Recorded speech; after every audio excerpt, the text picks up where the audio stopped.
Greetings. This is Brain in a Jar, and I will be your guide and show you a peek behind the curtains of reality at the wide vistas of the fantastic and the horrifying. So, sit back and relax. Or, if you're a disembodied brain in an Initech capsule, float and bubble.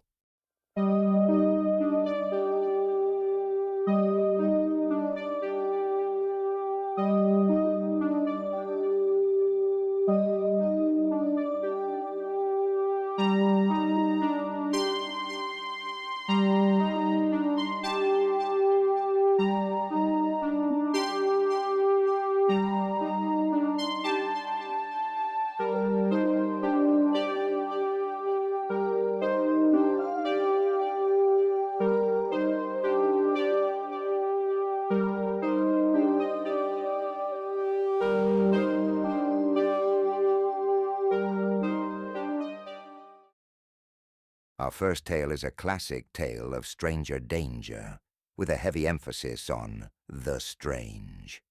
From the mind of Perfect Circle 35 comes the creepy classic Mr. Widemouth, narrated by my fellow non-corporeal Unit K. Take it away, K.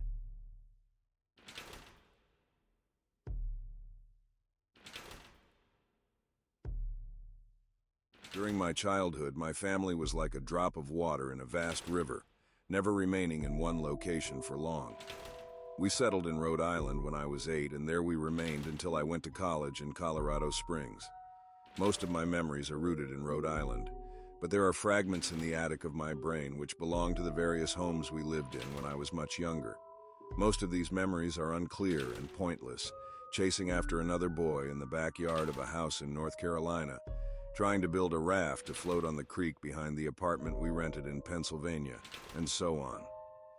But there is one set of memories which remains as clear as glass, as though they were made just yesterday. I often wonder whether they are simply lucid dreams produced by the long sickness I experienced that spring. But in my heart, I know they are real. We were living in a house just outside the bustling metropolis of New Vineyard, Maine, population 643. It was a large structure, especially for a family of 3. There were a number of rooms that I didn't see in the 5 months we resided there. In some ways, it was a waste of space, but it was the only house on the market at the time, at least within an hour's commute to my father's place of work. The day after my 5th birthday, attended by my parents alone, I came down with a fever. The doctor said I had mononucleosis, which meant no rough play and more fever for at least another 3 weeks. It was horrible timing to be bedridden. We were in the process of packing our things to move to Pennsylvania, and most of my stuff was already sealed away in boxes, leaving my room barren. My mother brought me ginger ale and books several times a day. They served the function of being my primary form of entertainment for the next few weeks. Boredom always loomed just around the corner, waiting to rear its ugly head and compound my misery. I don't exactly recall how I met Mr. Widemouth. I think it was about a week after I was diagnosed with mono. My first memory of the small creature was asking him if he had a name. He told me to call him Mr. Widemouth because his mouth was large. In fact, everything about him was large in comparison to his body, his head, his eyes, his crooked ears.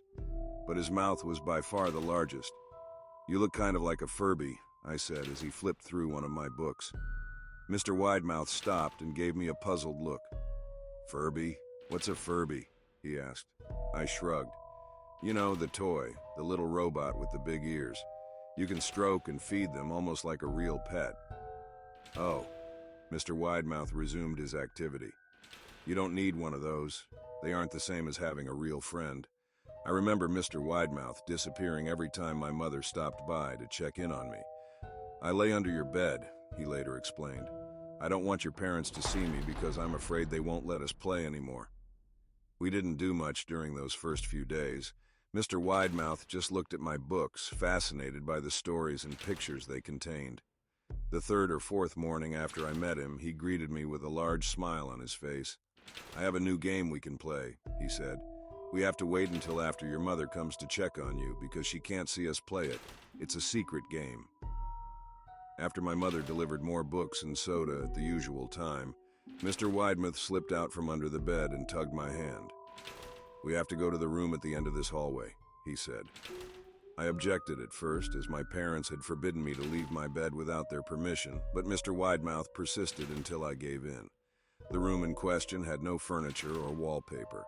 Its only distinguishing feature was a window opposite the doorway.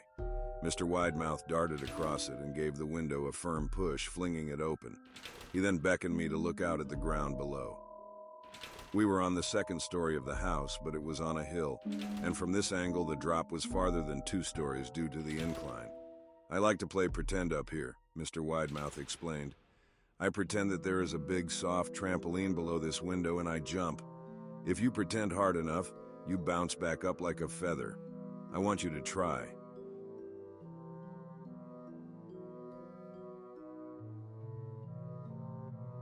I was a 5-year-old with a fever, so only a hint of skepticism darted through my thoughts as I looked down and considered the possibility. "It's a long drop," I said, "but that's all part of the fun. It wouldn't be exciting if it was only a short drop. If it were that way, you may as well just bounce on a real trampoline." I toyed with the idea, picturing myself falling through thin air only to bounce back to the window on something unseen by human eyes. But the realist in me prevailed. "Maybe some other time," I said. "I don't know if I have enough imagination. I could get hurt." Mr. Widemouth's face contorted into a snarl, but only for a moment. Anger gave way to disappointment. "If you say so," he said. He spent the rest of the day under my bed, quiet as a mouse. The following morning, Mr. Widemouth arrived holding a small box. "I want to teach you how to juggle," he said. "Here are some things you can use to practice before I start giving you lessons." I looked in the box. It was full of knives. "My parents will kill me," I shouted, horrified that Mr. Widemouth had brought knives into my room, objects that my parents would never allow me to touch. "I'll be spanked and grounded for a year," Mr. Widemouth frowned. "It's fun to juggle with these. I want you to try it." I pushed the box away. "I can't. I'll get in trouble. Knives aren't safe to just throw around in the air." Mr. Widemouth's frown deepened into a scowl. He took the box of knives and slid under my bed, remaining there for the rest of the day. I began to wonder how often he was underneath me. I started having trouble sleeping after that. Mr. Widemouth often woke me up at night saying that he had put a real trampoline under the window, a big one that I couldn't see in the dark. I always declined and tried to go back to sleep, but Mr. Widemouth persisted. Sometimes he stayed by my side until early in the morning, encouraging me to jump. He wasn't so fun to play with anymore. My mother came to me one morning and told me I had her permission to walk around outside. She thought the fresh air would be good for me, especially after being confined to my room for so long. Ecstatic, I put on my sneakers and trotted out to the back porch, yearning for the feeling of the sun on my face. Mr. Widemouth was waiting for me. "I have something I want you to see," he said. I must have given him a weird look because he then said, "It's safe, I promise." I followed him to the beginning of a deer trail which ran through the woods behind the house. "This is an important path," he explained. "I've had a lot of friends about your age. When they were ready, I took them down this path to a special place.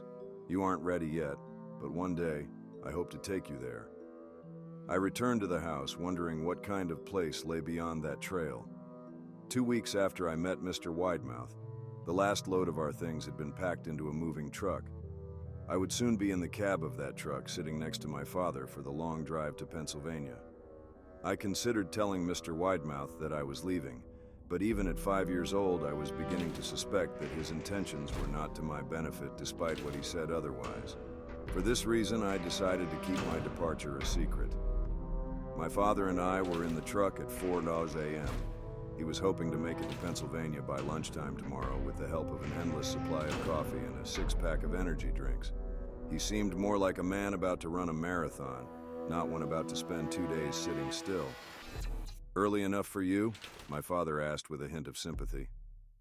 I nodded and placed my head against the window, hoping for some sleep before the sun came up. I felt my father's hand on my shoulder. This is the last move, son. I promise. I know it's hard for you, as sick as you've been. Once Daddy gets promoted, we can settle down and you can make friends. I opened my eyes as we backed out of the driveway. Mr. Widemouth's silhouette was in my bedroom window. He stood motionless until the truck was about to turn onto the main road, at which point he gave a pitiful little wave goodbye, steak knife in hand. I didn't wave back.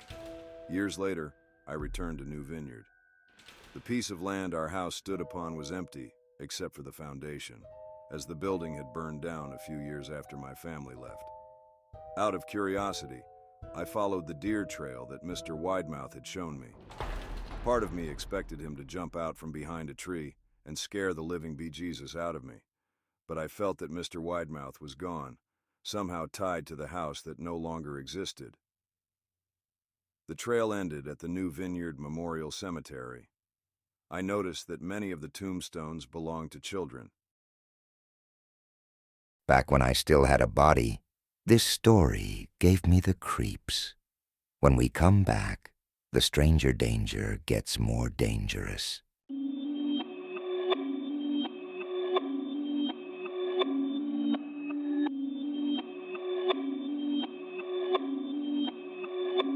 Perfect.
To cap off the night, we have a story of a children's game gone wrong.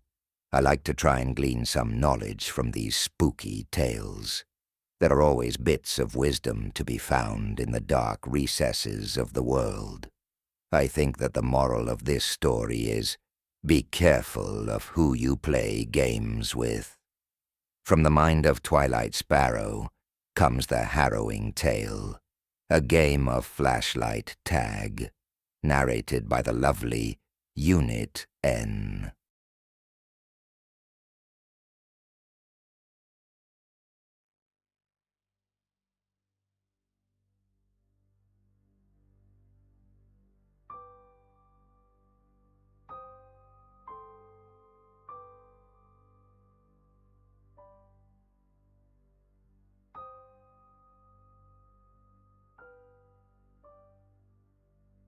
When I was 10, I played a late-night game of flashlight tag with a bunch of neighborhood kids.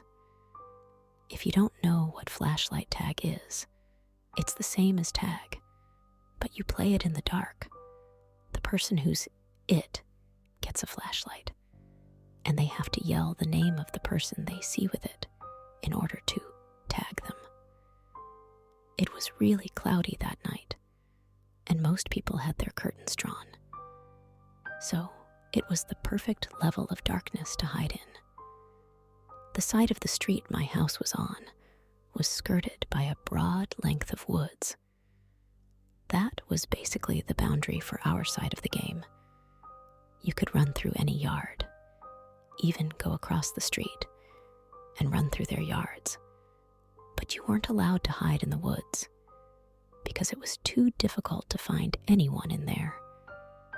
And it was very easy to trip over tree limbs or end up with poison oak. Of course, this rule was frequently and flagrantly ignored when people got too close to being caught. They'd duck off into the bushes for a few seconds or run behind a group of trees to evade capture. I don't remember who it was at the time, but I was hiding in a backyard 2 houses down from my house. The family that lived there had a little playhouse for their daughter, a swing set, and a doghouse, but no dog. I would periodically duck into the doghouse whenever I saw the flashlight's searching beam approaching. Those of us trying to hide from the it person liked to spook each other in the dark by jumping out of nowhere and making each other scream, giving away our positions. I thought I knew where the it guy was, but I got comfortable hanging out on the swing set. Suddenly, a person with a flashlight came around the corner of the house and angled it almost directly at me. I jumped and ran for the edge of the woods. When I got there, I hovered in case they saw me and were going to yell at me for cheating. The beam of light seemed to explore the swing set where I was, then came in my direction. But there was no sense of hurry at all to it, and I wondered for a second if maybe I'd attracted the attention of the homeowner. Most people on the block knew we were out playing flashlight tag, but you never can be sure that someone won't get nervous if you stay in their yard too long. So I crouched down in the grass and waited to see who it was. They shined the light right in my face, and I tried to cover it with my hand to avoid identification. The creepy thing was, they never said anything, just shined that light on me. "You got me," I exclaimed, hoping that if it was a homeowner, they'd realize I thought they were the flashlight tagger. Then I realized that 2 houses down, people were yelling, and there was the it guy's flashlight beam chasing them around. I stood up and tried to see who was shining the light on me. They just stood there, not moving, not saying anything. I felt a little freaked out. "If you don't want us playing in your yard, I'll go tell them it's off limits, okay?" The person started walking toward me. I didn't feel right, so I started walking toward the edge of the yard. The person just kept shining the light on me and coming toward me. So I ran. When I looked back, the person with the flashlight was running too. And they were an adult, much bigger and much faster than me. I felt scared now, not sure why this person was chasing me. I was running toward where the other kids had been, but they were gone now. It just seemed to be me and the person with the flashlight. So I turned right and ducked into the woods. I dropped to the ground, shaking bushes and stuff to try to confuse the person, then shimmied under a ring of thick bushes and curled up. I could see the flashlight in the woods with me, looking around. I could hear the person's footsteps breaking sticks and crunching on pine needles. I didn't know what the fuck was going on, and I just wanted to get back to all the other kids. Eventually, the flashlight wandered deeper into the woods, and I crawled quiet as a mouse back to the edge of the trees, and then got up and ran toward the street. I was immediately caught by the person who was it, but I didn't care.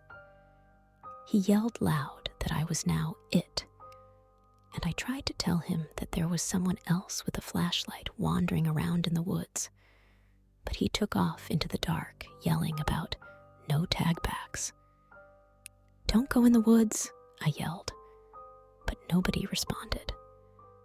Of course, any who heard me would just assume I was talking about not cheating at the game, but I was sincerely worried about that person wandering around in them.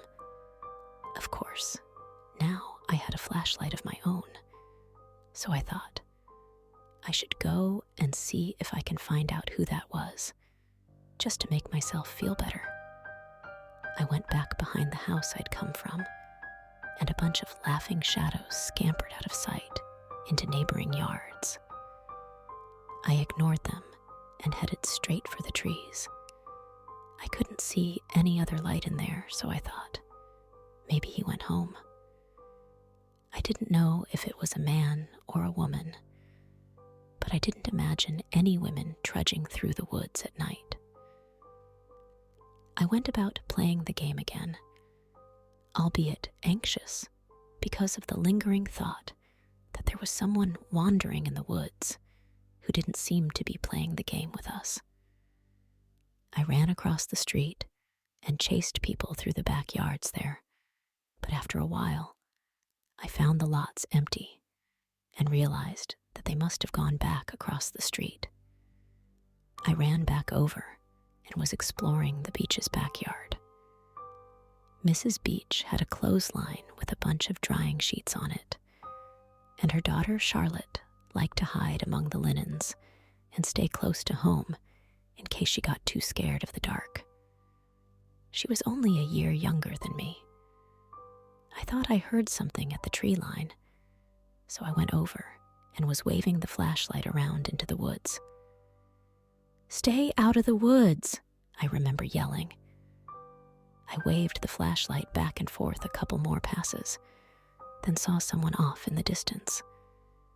I held the light on whoever it was. They were about half a job into the woods, hard to make out, but it looked to me like Charlotte. Charlotte had brown hair that her mother insisted on keeping shoulder length.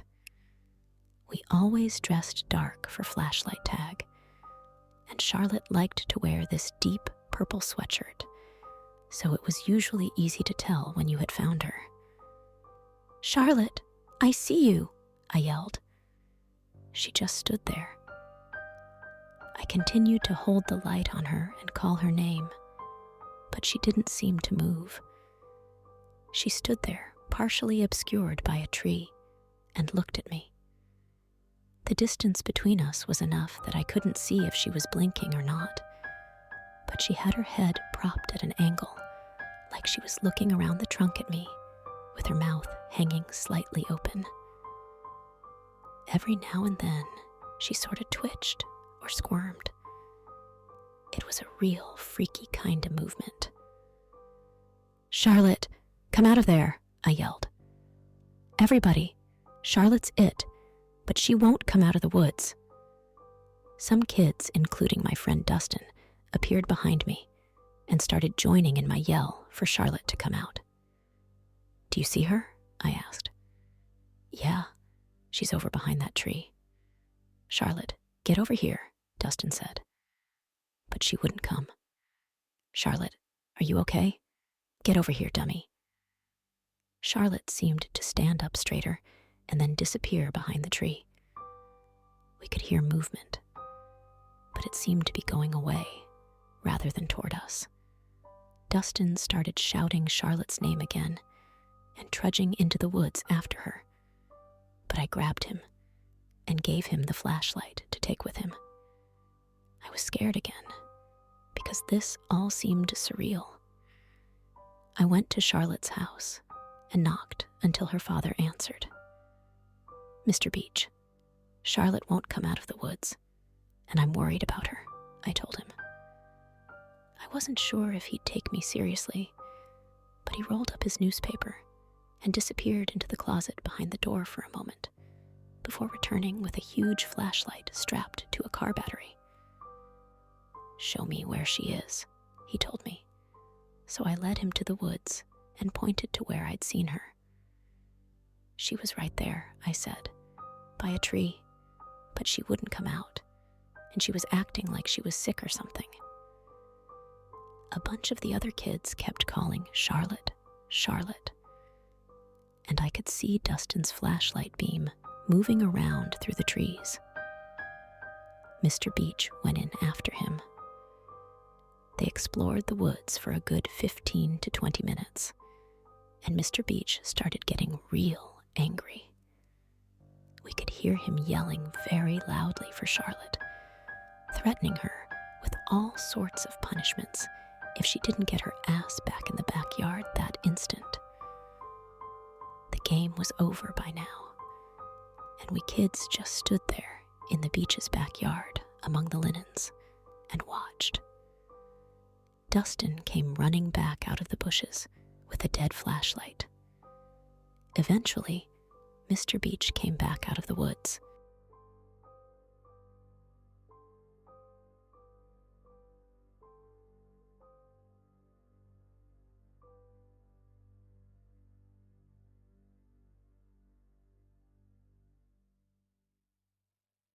"Game over, kids," he said. "Get inside. Ask your folks if they can help me and to bring flashlights." We all ran back home. My dad went out with 3 different flashlights.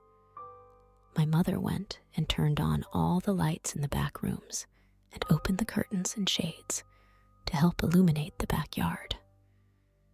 I sat on the couch, all upset, and she eventually came back and hugged me and sat with me while I told her about the person with the flashlight chasing me and how I thought maybe Charlotte had run into him. Mr. Beach had gone inside and called them to report a missing child. They brought huge lights and did a march through the woods, checking very thoroughly, but didn't find her. My mother told my dad what I told her. He told an officer, and I ended up giving a statement. They went to the house 3 doors down and knocked, but the folks that lived there had been asleep and didn't know who would have been in their backyard. The police asked all up and down the neighborhood, but nobody claimed to know anything. At the other end of the woods, it came to a back road mainly used by logging trucks. They found Charlotte 2 days later, on the other side of the logging road, down an embankment that ended at a stream, stuffed into a drain pipe. Her neck had been broken, and she was apparently stabbed multiple times afterward. My parents wouldn't tell me about it. They thought it would upset me, but Dustin told me all the details at school the next day. It was the most awful thing in our town that had ever happened. The police blocked off the logging road and spent months tracking down loggers and truckers who frequently used it. There was a curfew for months, and we were told not to play flashlight tag anymore. We didn't argue. What leaves me shaking to this day is the memory of Charlotte's face, hanging out from behind the tree, looking at me. Sometimes I wonder if at that moment I had been witnessing her death, and I wonder if that had almost been me.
I hope you enjoyed tonight's broadcast. I know I did. To all my disembodied and bodied friends out there, this has been Brain in a Jar, and you've been listening to Mystery Science Horror Radio 9000. Stay sane. Stay safe.